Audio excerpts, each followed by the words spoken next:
for those of you who kind of picked up on authentic life as being ordinary or normal, not obsessed with improvement, bigger, better, but in fact including all of the ups and downs and the vagaries and vicissitudes of life. One of the things that is interesting to ask is, if that's the case, then what are we to make of Ecclesiastes? Because in Scripture we do have this text.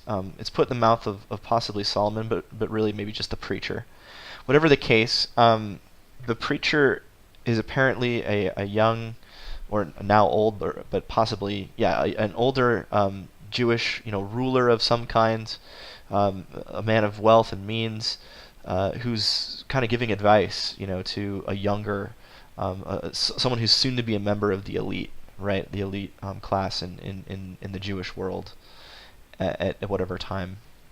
And throughout the text, this older man, this preacher, Koheleth, he's kind of calling out all of the things that are a part of an ordinary life. In fact, not just an ordinary life, but a blessed life, right?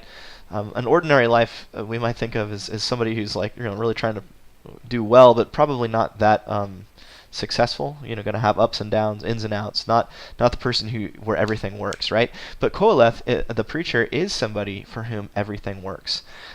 He sits there and he talks about having everything kind of work out in life. Every project is a success. Buildings and buildings, vineyards planted, whatever. Relationships are easy peasy. I mean, here's a guy who he's male and he's got a sex drive and it works for him. And money comes easily. Either he's inherited it or he's worked for it, or a little bit of both. Maybe he's inherited some, he's expanded the fortune. But whatever the case, all the things that ordinary people think about and worry about, and so he's got it. Great friends, a family, projects, all of this stuff. He has what we would think of as the good life from the standards of what it is to be an ordinary person, except a blessed and a member of the elite.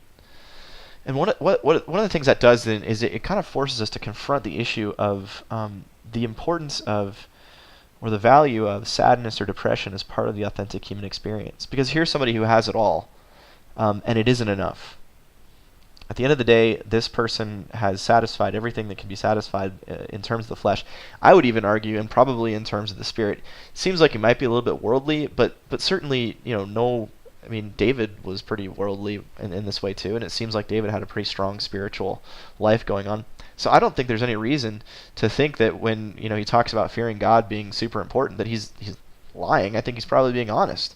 I think here's a guy who fears God, does has a religious aspect of life, is not that's part of what he does, and there's also part of his life that's filled up with all the other things that you do in life. You go after your projects at work and you try to achieve something.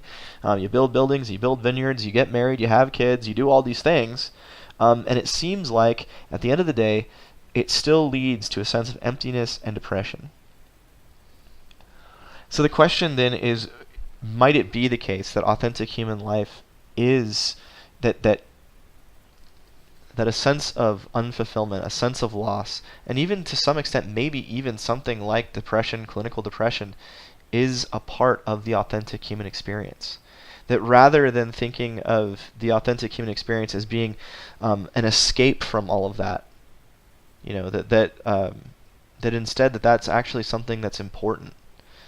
This is dangerous stuff, and I'm not ready to walk down that road. I've dealt with my own mental illness, and I know that it is by far the darkest time of my life, and nothing I would want to wish on anybody.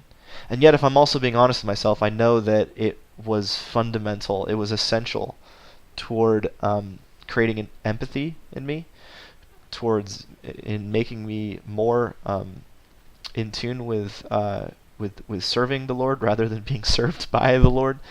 And so on the other side of it, I can in some ways, affirm it, thank God for it. But it's also not something that I would wish on anyone.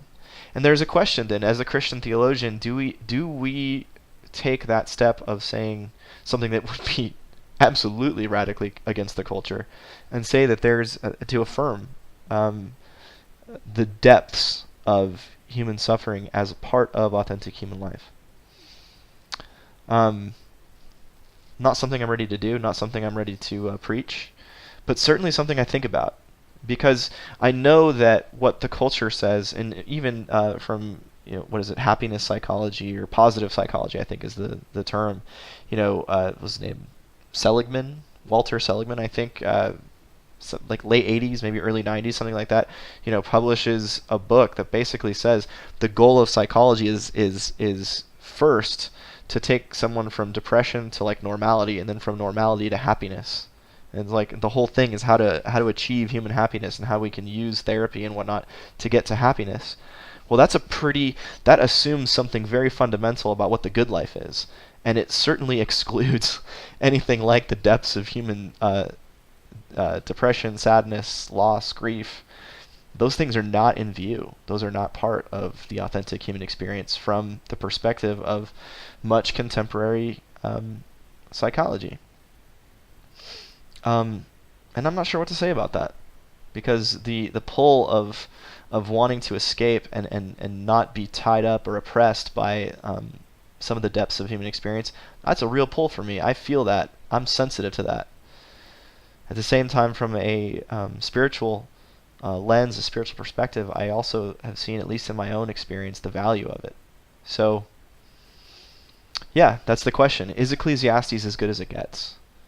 And if so, what does that say about what we think about sadness, depression, grief, loss, and their role in living an authentic human life?